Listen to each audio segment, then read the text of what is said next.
Welcome to the Eastgate and Me, a series of 6 short documentaries recorded during lockdown and looking at the vital role that the Eastgate Theatre has played in shaping the development and career choices of some of the young people who have passed through its welcoming doors in the 16 years since it opened in 2004. With the Eastgate now open again, well, at least for cake and coffee, you'll hear from 8 young actors, some of whom now intend to pursue a career in the performing arts, all of whom have grown as individuals through their involvement with this iconic people's landmark. This week I'm catching up with Ruth and Anna Tweedy, sisters who have got extensive experience of working in a variety of capacities at the Eastgate as actor, dancer and volunteer. Anna has been attending the Eastgate since the age of 7, and embarrassing footage has emerged of her performing in a variety of roles there when she was considerably smaller than she is now. Hey! One track minds a lot of them!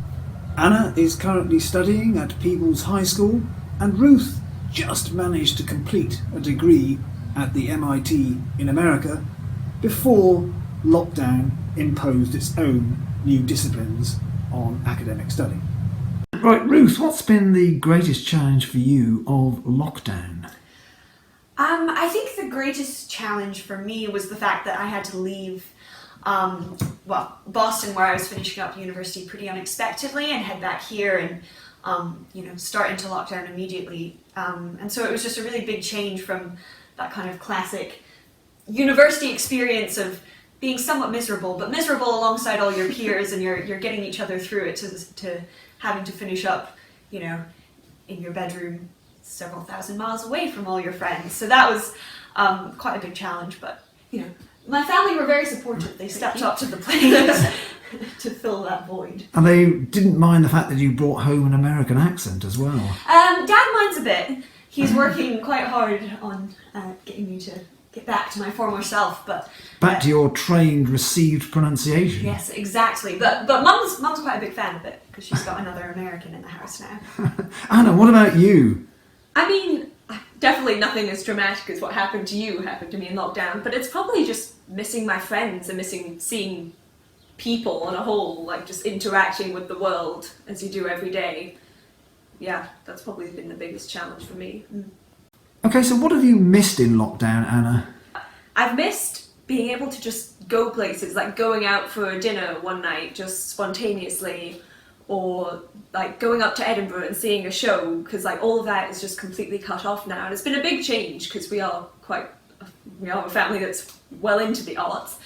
Ruth, what about you? You came all the way back from the States, so you're presumably missing the life under Donald Trump.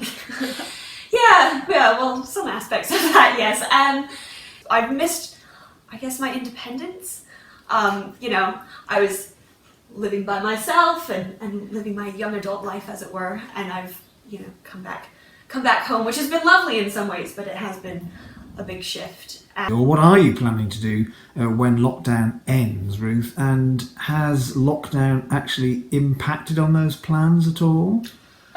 My plan was going to be that I was going to graduate, and then me and my dad were going to go on a big hiking trip this summer through the Pyrenees, which obviously is not taking place anymore. And then I was going to start graduate school, so working towards my PhD at Columbia University in New York in the autumn.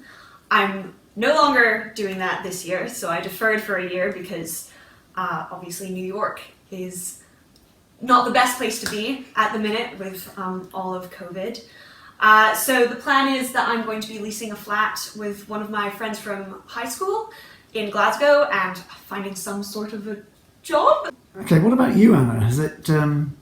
I mean, I'm still in school, obviously, so I didn't have any wild plans, but, I mean, it took away all the N5, so I guess really my plan is, it would have been nice to be able to go out somewhere for the summer holidays and go on a trip. Obviously that can't happen, but yeah, just keep working towards hires, I guess. So, Ruth, you did quite a lot at the Eastgate. You obviously acted there, but I think you worked there for a period? Yes, I was a volunteer usher, which started out as kind of, I think it was my Duke of Edinburgh Bronze Award volunteering thing, but I kept it going long after I finished that. So I think I did that for about 3 years, which was a really amazing opportunity, actually, because you get to sit in on all sorts of shows that I, never would have decided, this looks like something that I want to see particularly, but actually I think I learned a lot from those 3 years, and obviously I knew all the ins and outs of the little corridors of the Eastgate, which came in handy when I was rushing around backstage trying to shepherd young children places. What about you, Anna? You started at the Eastgate quite young, if I remember rightly. Yeah, I think I was about 7 when I first did a show there, which means I've been doing it for almost a decade, which is a strange thought. But it's definitely been a place, it's the place I think of when I think of doing the performing arts. And I dance there and I do theatre there, and it's a really amazing thing to have something like the Eastgate, especially in such a rural community. I think we don't know how much it helps. There are plenty of other countryside places that have nothing like that, and it's a really special place, I think. So what did it do for you as a person, Anna, performing at the Eastgate? Well, I think it definitely made me more confident and gave me a way to express myself, doing the performing arts and being out on stage. Yeah. Is it frightening? Yeah. I mean, there's definitely a bit of stage fright that kicks in, especially when you're out in front of people you know. In a good way? Yes. Yeah, get that adrenaline going, make you ready for the performance. Yeah, it's just before you step out on stage, you're but yeah. What about you, Ruth? What did it do for you as a person?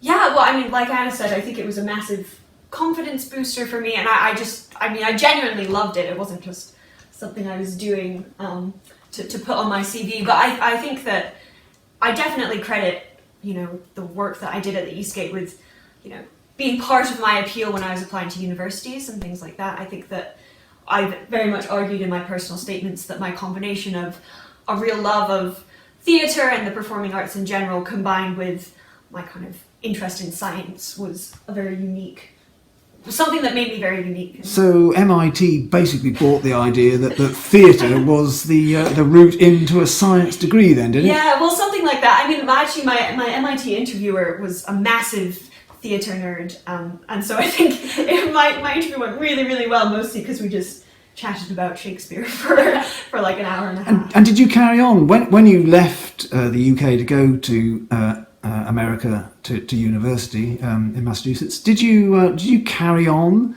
with your interest in the performing arts? Yeah, absolutely. I did theatre all but one semester. I think it was my freshman spring, and I was like, I don't need theatre, and I think I almost went insane that semester because I was just differentiating all day long.